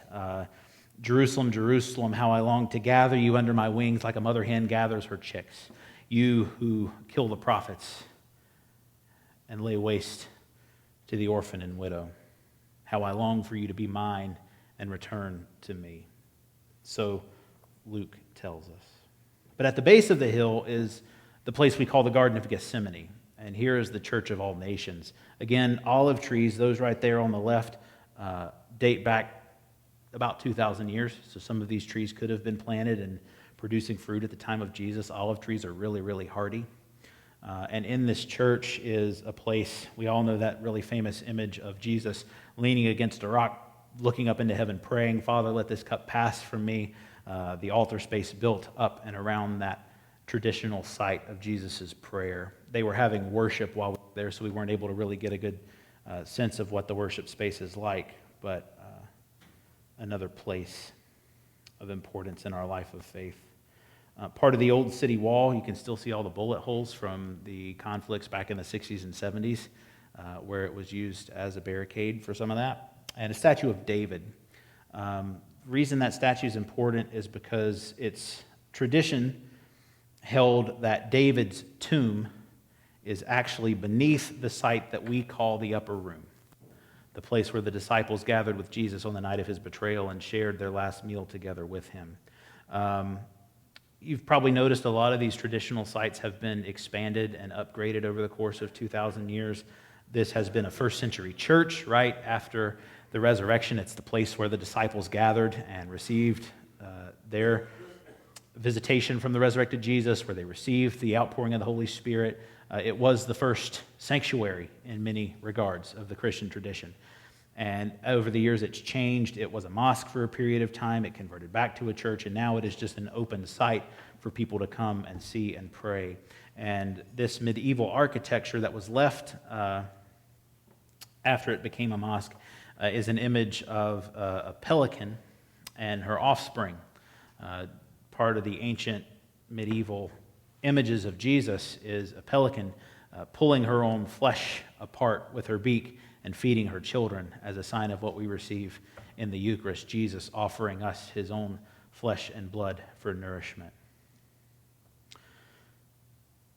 From there, we walk out and around, following the pathway toward the Church of the Holy Sepulchre, the Church of the Tomb, on the Via Dolorosa, which means the way of suffering. So part of the traditional path that Jesus would have took from Antonia Fortress, where he was condemned by Pilate, through the streets of Jerusalem, outside the city wall, into what we now call Golgotha.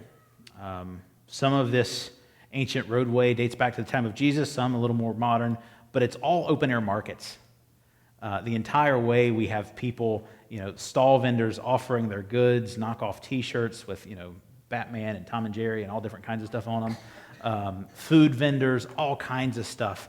And you wanted to really stop and kind of see what was going on, but we were pressed for time, so you couldn't really engage with all of that. But really just an interesting place that is still full of life, even along a pathway that we as Christians look at as sorrowful and mournful. When you get into the courtyard for the Church of the Holy Sepulchre, straight ahead of us is the main entrance to the church, and off to the left or right, this entire complex is under shared jurisdiction. Back, remember I said the Church of the Nativity, all the different patriarchates have kind of joint ownership and stewardship of these sites. Church of the Holy Sepulchre is the same. And so you've got a Franciscan convent on the one side, you've got a Benedictine convent on the other, you've got cells all throughout for the different Orthodox monks and nuns and all the different places where they're there. Which brings us to this ladder. Now, it doesn't look like much, but that ladder has been sitting in that spot since 1757. Part of this declaration of joint control. The way that it was worked out,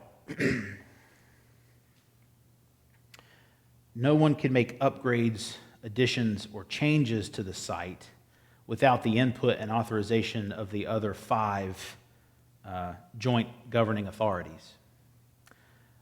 Well, this ledge, this balcony, and the equipment on it belonged to the Armenians. And the Armenians just left it there. And the others decided, well, they wanted to move it.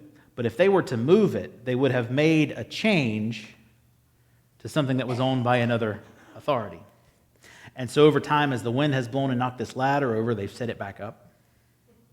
In the early 2000s, a Protestant pilgrim took it down and carried it in that window above and hid it behind one of the altars as a sign that it's really silly that we have this kind of a rule that's lasted for 200 years and you're making kind of a big deal out of nothing.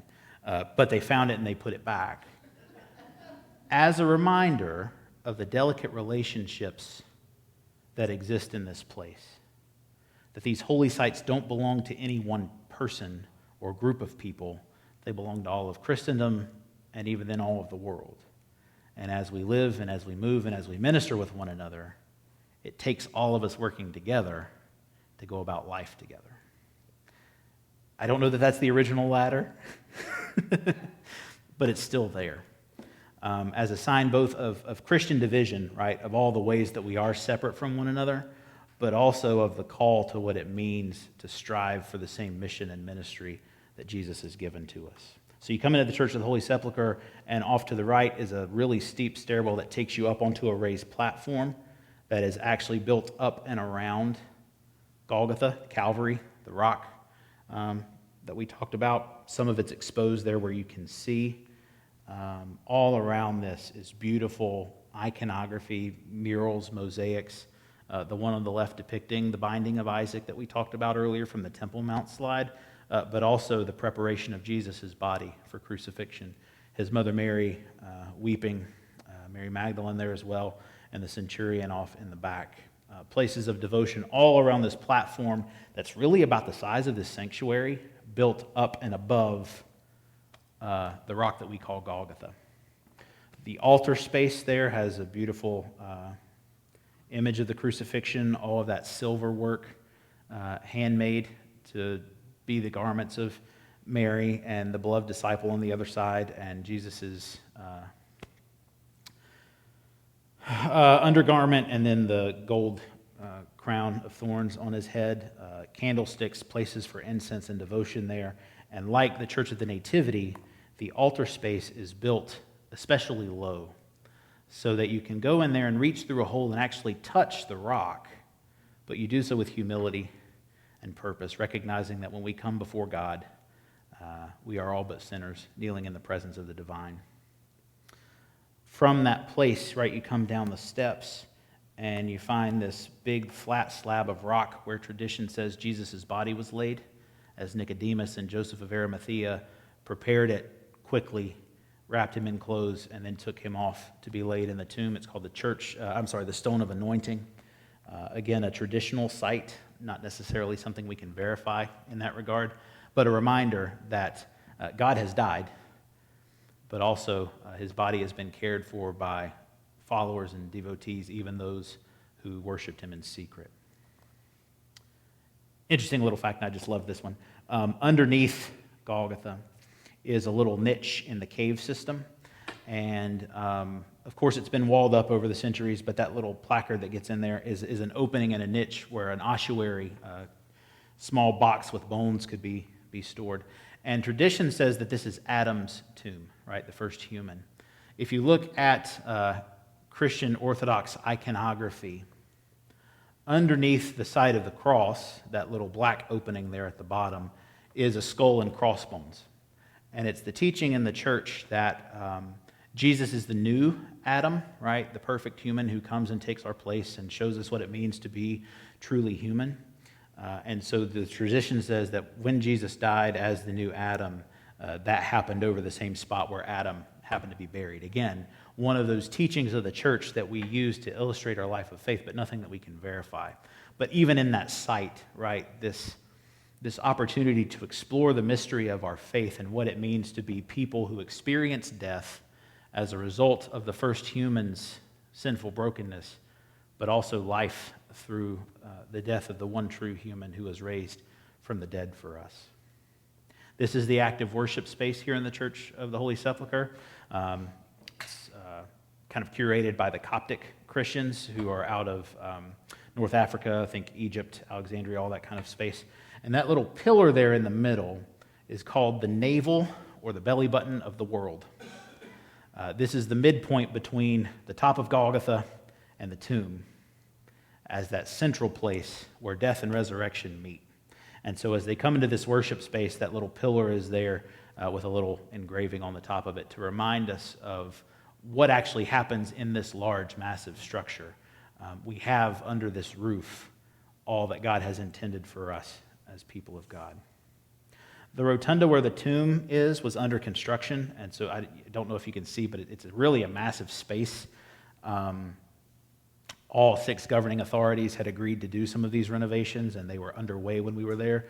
But 3 different levels of all of those little nooks and crannies and cells for nuns and monks and small chapels for people to gather and worship all around this rotunda, with the tomb kind of being at its center. So you walk into the tomb, and there's a monk there at the door who has a rosary. I think it was the Franciscans who were kind of ushering people in. They kind of rotated through those duties to make sure that all the pilgrims had time to come into the tomb and worship. And so when you come into it, you can get about 3 people in at a time and have the opportunity to kneel there on that slab that's believed to be the place where Jesus' body was laid.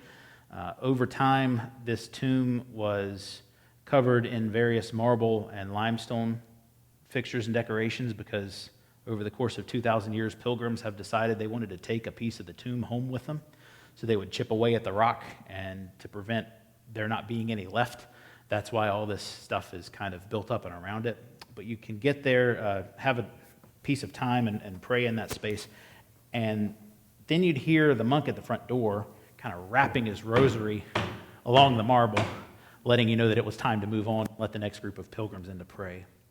But again, notice just the amount of devotion and reverence that's applied to these places. A lot of candles, space for incense and prayer and devotion. After the renovations, this is what that rotunda looks like. All of those people down there at the bottom are gathered for an Easter Vigil service to worship.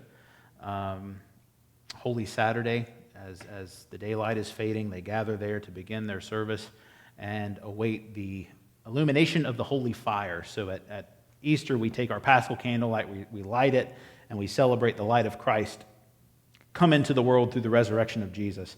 They do this in that chapel, in that in the tomb Ludicae, and bring it out and share it with all the various candles that worshipers have there gathered. And so this whole place is really lit up and energized for worship, even now 2,000 years later. So just a reminder, all of these places are still active worship sites for Christians 2,000 years after the life, death, and resurrection of Jesus. These places are still alive. The people are still deeply connected and devoted to a life of faith. And as pilgrims, both those of us who have had the opportunity to walk there and those of you who have been with us to journey with us there virtually, still come to life in all the ways that God intends for us to experience the abundance of life in Jesus. So, no, it felt like a whirlwind. I'm 1 minute past time, so I did pretty good. Any questions at this point, especially about those Holy Week sites? It's a lot, I know. Long afternoon. You're probably tired of hearing me talk all day. Any questions? Jenny, anything you want to add? No? I mean, yeah, I'm always in awe watching Brandon do one of these presentations because he has a deep, obviously, passion for, he remembers everything. I took good notes. He remembers everything, and so no, I don't have anything to add. I just, on the Via della Rosa,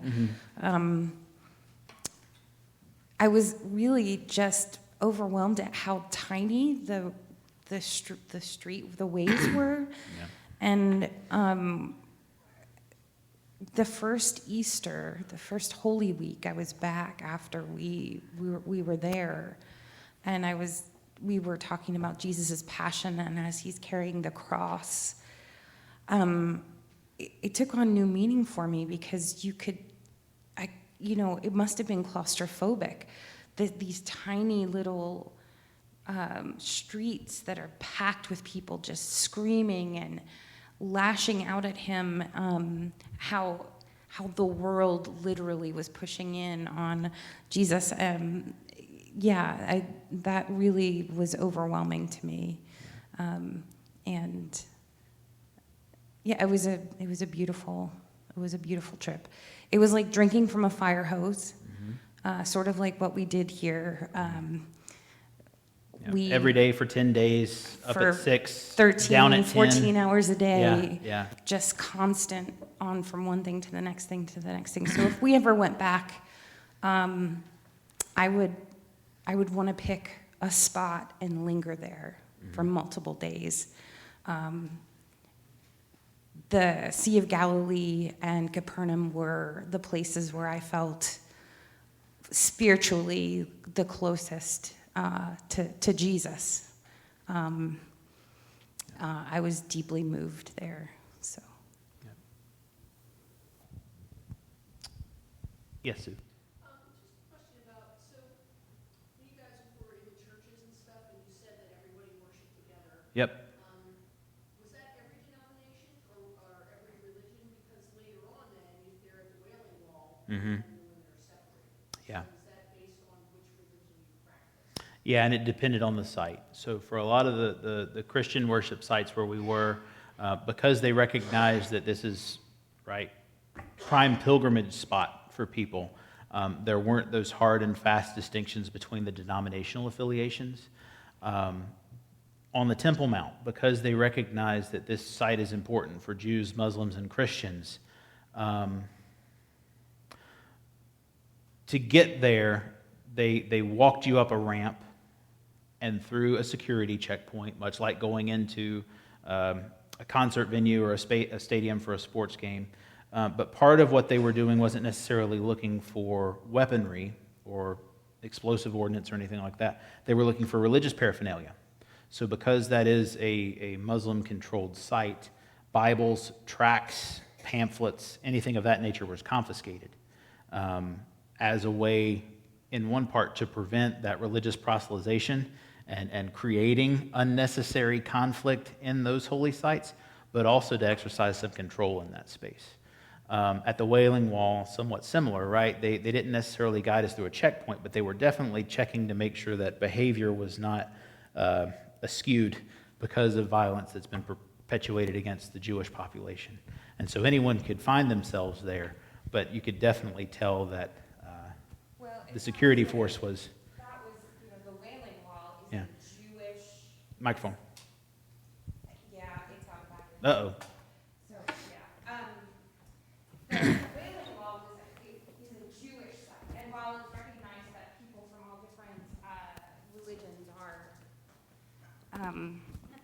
different religions are coming to the Wailing Wall, if you're going to go up and pray, I covered my head because, and Brandon did as well, because that is what Jewish tradition dictates, and out of an abundance of respect for the fact that this is a holy, sacred God, this is holy of holies. God is truly present when you touch this wall.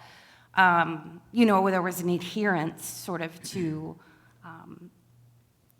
respecting their traditions, I guess you would say. Yeah. That answer, Sue? Yeah. Others? Yes, Sylvia. I don't have a question, I have a comment. Okay.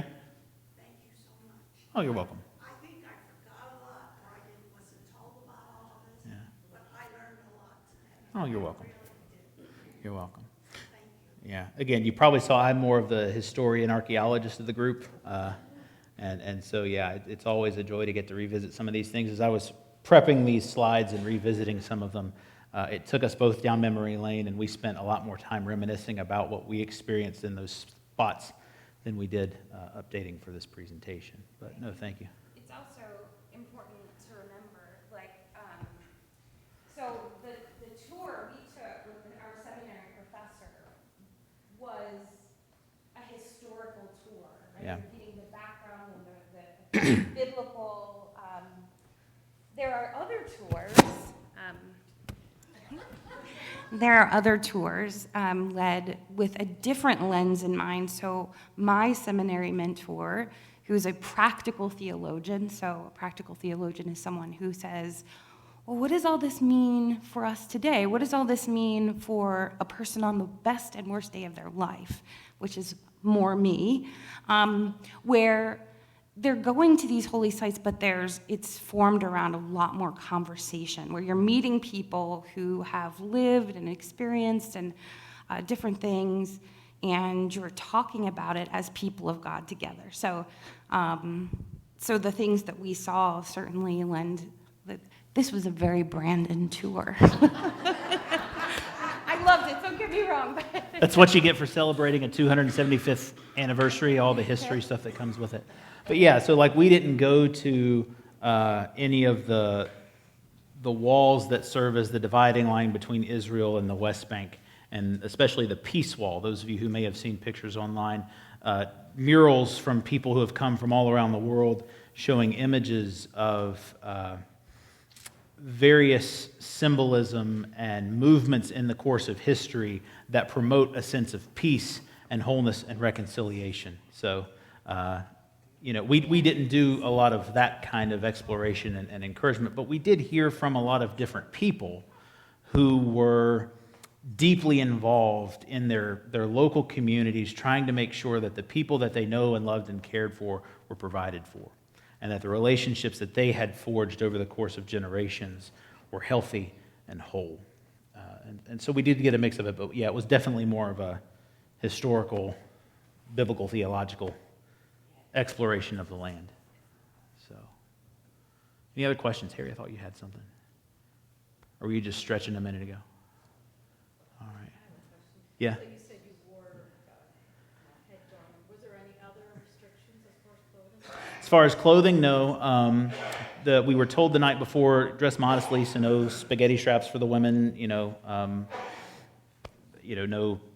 tank tops or stuff for the men, that kind of thing. For a head covering, they had a bin there of yarmulkes that you used, and when you left the site, you returned it to the bin. I had my hat on, the just regular brimmed hat. That served as a head covering for a male, so I just kept that on. Jenny had a shawl or something similar, and she covered her head. Dress for the other places was pretty...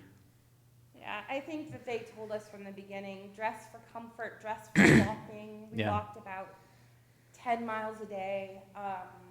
At least. And modesty. And luckily, it was January, so it wasn't... It was chilly, so you didn't want to be... So you didn't want to be, wearing short sleeves. But, you're walking... At any given time, you could be walking in and out of, where different denominations, different faith traditions, view modesty laws in different ways. So you had to be kind of cognizant of that. Yeah.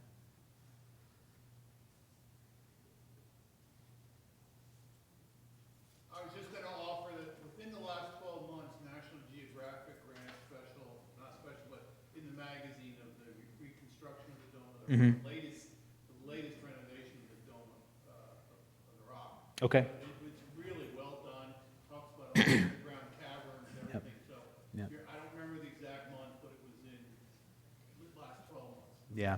So Dave was saying National Geographic over the last year has run a series in their magazine about recent restoration efforts, but also archaeological efforts at the Temple Mount and the Dome of the Rock. A couple years ago, they had done a really nice series on the renovation that was happening in the Church of the Holy Sepulchre.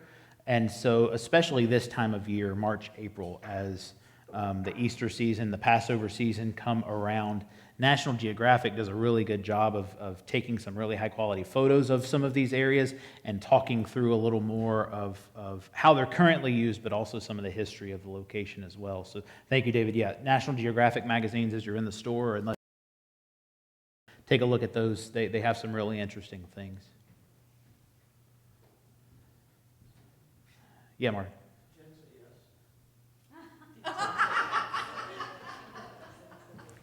Yes, you did. I did. I mean, he got me. She's stuck with me now. Yeah, she said yes. Bet the ring was burning in his pocket. It was. It was. So, all right, now we're beyond. So we got on our flight in Charlotte to head to Atlanta before we made the international trek. And we go through TSA, right? I'm putting my shoes on, and someone says, "Whose bag is this?" And I thought, oh no, because it's in the bottom in my spare shoes. Luckily, they were just flagging my unopened bottle of cough medicine as too much liquid in the bag. But I did have a mini heart attack there. Yeah, and everywhere we went, it was like, okay, what are we going to do with this thing? Let's make sure. Yeah. No, it was a little stressful, but it was worth it. Any other questions? Well, thank you for your time. Thank you for coming out. Thank you to our 275th for hosting all of this, sponsoring it. I can talk about this stuff for another 2 hours if you needed, but you don't want that. So go downstairs, enjoy your time together, enjoy the refreshments. Thank you all for providing those, and enjoy your afternoon. All right. Go in peace to love and serve the Lord. Thanks be to God.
I meant to say that if any of you are interested in some of the resources that we use to help prepare us for what life in the land is like, some of the conflict that goes on, there are some half sheets again downstairs Sandy mentioned, so feel free to pick those up if you'd like.